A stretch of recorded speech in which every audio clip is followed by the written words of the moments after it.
ass nigga. Okay. Ain't nobody submitting to no soft ass little boy. Ain't nobody submitting to a nigga that they go harder than. Ain't nobody submitting to a nigga they got to carry on their back. Ain't no grown woman submitting to no man that nigga, I carry these problems we bear in life better than you do. You don't gotta watch the whole thing. What do you think? It's simple. Like, not degrading her, that's her opinion, but women that try to talk from a male perspective without being a male, It's crazy. it doesn't work. Like, it doesn't make sense. And why though? Because you're not a man. You can't tell us what we want or what we like. Like, she's not wrong. There probably is guys out there that's like that. But once again, I always say the majority rules rule. But majority of guys, that's not their form of intimacy. Like, we have testosterone. Like, that's why they literally always say stop thinking with the wrong head. Like, guys, that is like most guys, that is our physical touch and physical intimacy and sex like that and shit like that is our type of love language. That's what we like. That's what we require as men. We're not like tapped into like 100% of like an emotional connection like that. I agree. Like, as a female. So for her to say that, like I said, it's her opinion. She's not wrong for stating her opinion. But for her to try to speak on a male's behalf, she can't do that. Like, I could sit there and try to speak on a female's behalf, but I might be talking about a small portion of the women's society, but it doesn't mean that all women are like that. And it would kind of be dumb of me because it's like, I'm a guy. I agree. And I feel like women, their love language is like gift giving or certain things and no one judges them. You can't force somebody not to like what they want. And a lot of people's their love languages stem from their trauma. Men are deprived from love and affection growing up. Not every man, but most men. So I feel like that's what you end up needing and craving the most. So telling somebody not to like physical affection because your libido's lower, you don't want to hug them or you don't want to fuck them, that's a you problem. When you're in a relationship, it's all about compromise. I don't like when people try to tell me how to feel and what to feel. Because I like reassurance. And I know some people be like, I don't want to compliment you every fucking day. I never said every day, but if that's too hard for you, which is cost-free, then don't be with me. But don't shame me for what I love. That's so mean. They make me feel like, okay, to me that's a little task, okay, just complimenting me. So if you know your man well enough, like I always say, you'll be able to make your man, you know what I'm trying to say, celebrate. I don't want to say the words. No, think about it. You know your man well enough, sex will be great. But if you guys don't take the time to know your man, sex is going to be a chore. Imagine being with a woman who's like, oh, I got to suck your dick. What the hell? Why be with that rat?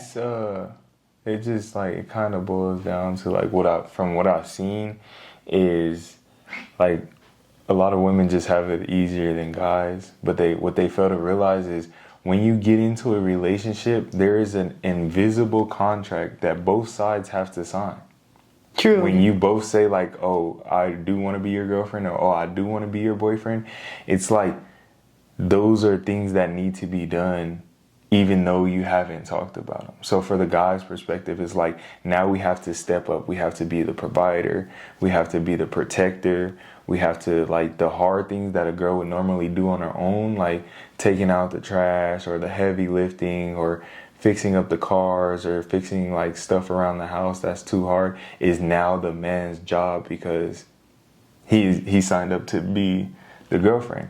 But a lot of times what happens is, and it happens on both sides, but what I've been seeing lately on the women's side is they sign the contract reaping the benefits that come with being a man. So yeah, they get protected. Yeah, they don't have to do all the heavy lifting. Yeah, they get catered to and stuff, but they don't fulfill their side of the contract when they have to put forth the effort in making sure he's like okay in the head, making sure that he knows he's appreciated for how much he's providing, making sure that, you know, she's pleasing him and giving him sex like, you know, 2 to 3 times a week. Because you're sitting here, you're telling me you want me to be in a relationship with you, meaning you don't want me to look at another female, you don't want me to talk to another female, you don't want me to look for sexual favors from another female, but you're telling me you're not going to sit here and have sex with me because you feel like it's a chore or you don't feel like it at the moment. Like, now, like, scenario, imagine somebody breaks into the house while you guys are sleeping and you wake me up. you're gonna wake me up, and as a man, I'm supposed to go check that out, right? Now imagine you woke me up and I'm like, I'm tired, you check it out. You gonna look at me like, damn, this motherfucker is not a man. Pick like, and choose when to do protect I want her. to be with him? Like, for real. You gonna be like, damn, like, he can't pick and choose. A man has to be a man when it calls for him to be a man. So it's the same with women. Like, if you decide you want to be in a relationship with your man, when we are calling for you to be a woman, don't get upset and don't feel some type of way about it. Step up and be that woman if you really want a relationship. That's why a lot of times I say, like, people don't want a relationship. They like the thought of the relationship. Because it's too hard for them when they're actually in it. And like I'm saying, like, it's not only females. This is just, I guess, the females that, like, I've ran across, or like the shit that I see on social media. In my perspective, I see that it's a lot of the times it is women that sign up to be in a relationship and they reap the benefits of it, but they don't want to put forth the effort when the time comes, or it's too hard, and then they want to step away from it. But it does happen in the male perspective as well. Yeah, just don't get in relationships if you're not ready to compromise and stuff like that. We're not saying women are just about their bodies and all that, but if you're going, like I always say, like 6 months, a year and all that, like I told you, there's somebody who emailed me where their partner didn't sleep with them for 2 years. That's crazy. Because imagine if he didn't pay the bills or didn't help you for 2 years, you would leave his ass. Exactly. Women would never literally sit there with the same things they do to men that men do to them. So don't do that. I just feel like that's kind of rude. And again, not saying your body's the only thing that you have to offer, but like I said, get with somebody you're attracted to, get with somebody you actually want to compromise with. It's not just about sex or whatever, but I don't know, about 2 years or like withholding things. Have the same rules you ask for. That's all I say. Sex is not something you give your boyfriend or your husband as a reward. Like, Sure, and you you can't to. take it away because you're feeling some type of way, or you guys got into like an argument, or you're trying to withhold because now you have an attitude. Like, you can't do that, because now if he starts to seek outside the relationship, you're going to sit here and blame him. And yes, it's his fault that he decided to step out of the relationship instead of like breaking up with you. But like, you can't really fault somebody for a reaction. You can't really fault, like, you gave him an initial reaction of withholding sex for him, or only trying to give that to him, or his type of like love language or physical intimacy out of like a reward. Oh, you did good, or you did this, or oh, we didn't argue this week, so I'm gonna give it to you. Like, there's other people out there that's not gonna make him wait. Yeah, and doing things out of spite is crazy. And just like, you know, as a female, like, if he's not feeding your love language, females are predominantly loyal to their own happiness and their own feelings.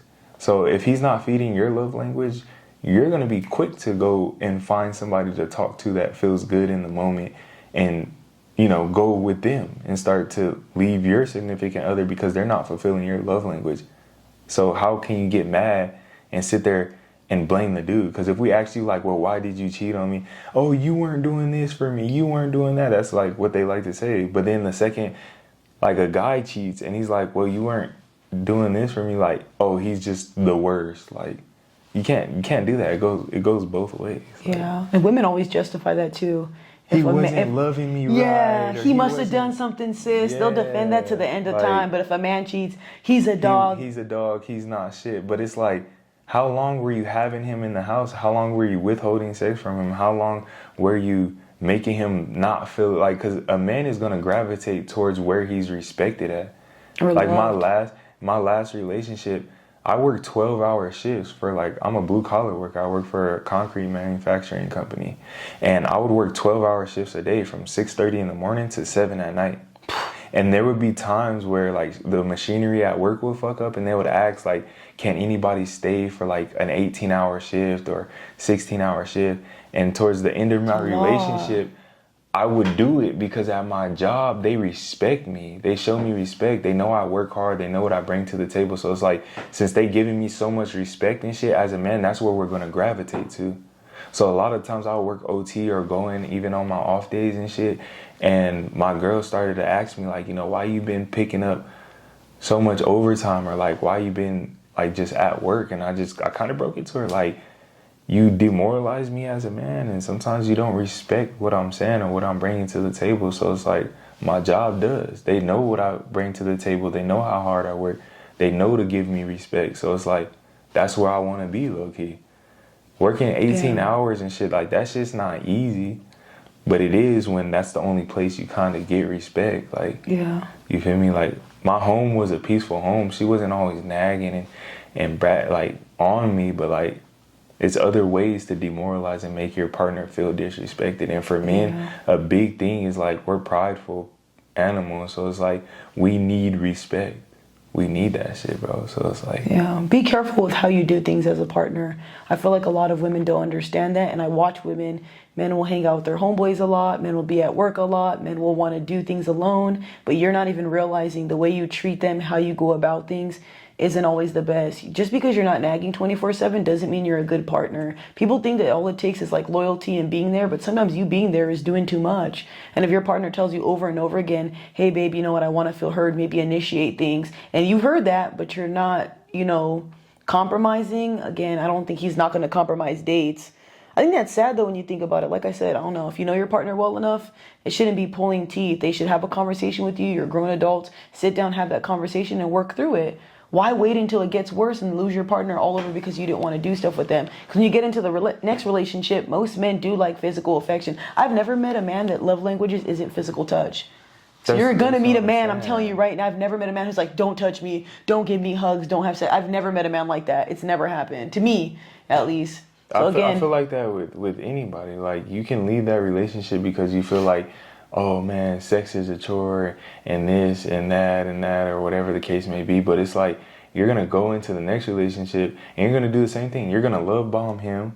You're gonna give him the sex like that he wants and on a regular basis. And then when he like commits to you and you guys are in a relationship and you start feeling like, oh, we're in a relationship, I already have him, I don't have to do these activities as much as I used to because you're getting comfortable, that's where you start to fuck up at.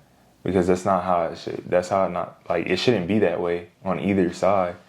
But like, yeah, the man, like, just because he's in a relationship with you and he loves you doesn't mean like all of a sudden like his love language changed. No, he's a man. He still wants sex. He still wants you to touch him. He still wants a certain level of respect and for you to make him feel like heard. Like, you feel me? Like, he's never going to change. And that's, I would say this a million times. It doesn't matter what man you deal with. If you give him his love language, which is a universal love language for men, we're very simple creatures. You give him respect, which is free, and you give him pleasure, which is free. You give him those two things, like on a regular, consistent basis, he will be a happy man. He will thrive in the relationship because he wants that. He needs that. And the fact that you're fulfilling that for him, you're fulfilling his love language without him constantly having to come back and coach you up on it. There is going to be some things that he says here and there, but it's not going to be as big because those are the main two things, and you're feeding his soul. That is feeding a man's soul. And when you feed your man's soul, it's like he can lead properly. He doesn't have to worry about coming home to stress. Like, he's going to actually want to come home because you respect him. And then on top of that, like, when guys are stressed, we like sex and stuff like that lowers our stress levels. So it's like, not only do you respect him, so he's going to gravitate towards that, but then it's also when he's stressed, he's going to be able to be more vulnerable or open up because he knows you're going to help him relieve his stress. And then you respecting him is like hearing him out and shit. Like, I'm telling you, it's real easy. Like, I feel like girls require more because they're more tapped into their emotions. Like, you guys want, like, word of affirmation. You guys want, which is still free. You guys want like cuddles and for us to open your door and for us to hold your hand and for us to get you gifts and get you flowers and take you on spontaneous dates and create little picnics here and there. Like, you guys require a lot more, which we understand and we get that. But with so much that you're requiring, you have to also be willing to give. Like, there's nothing in this world that coexists like with only a one-way ticket of giving, like, or receiving. Like, you have to give something in order like to receive it. So it's like you guys have this long list and it's like you want us to follow it play by play by play.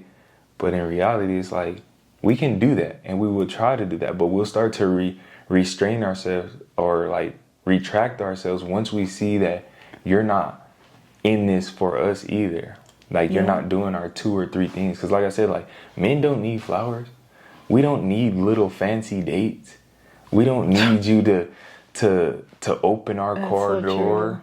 We don't need nothing like that. What we need is just like I said, respect to feel heard, and sexual pleasure, and those things are free. Like, it's free of charge. Yeah, and we Like, as it's women, easy. we hate inconsistency. So I don't understand why some women are inconsistent with their partners. We can't stand when a man stops doing something. We notice every little pattern. He stops doing this. He stops taking us out. So imagine how a guy feels when you're doing those type of things. And I feel like a lot of women think, oh, it's just sex, but that's their form of intimacy. The way your love language is, that's something that you feel loved. You can't argue how somebody feels what they want to be loved. That's why I personally can't be with somebody who doesn't give me reassurance. What's wrong with that? Letting somebody know every now and then, hey, you know what, I need you, I want to be with you, just so I know, okay, I'm safe. Just like a man wants to feel wanted. Imagine not sleeping with somebody. I'm gonna be like, are you attracted to me? Do you even like me? You haven't hugged me in 20 years. What are you talking That's about? gonna start, like, You hug your homegirls, but not me. doing that is gonna start like demasculating. Yeah. It's gonna make it's gonna make him start feeling insecure, like he's not that man. And you're supposed to push your man, or let him always know that he is that man. Like, you make the world jealous of your man. That's the key phrase. You make the world jealous of your man, Clock it. but never make your man jealous of the world. Like, Yep, bingo. it's that Yeah, that's easy, pretty good. for That's real. pretty good. Yeah.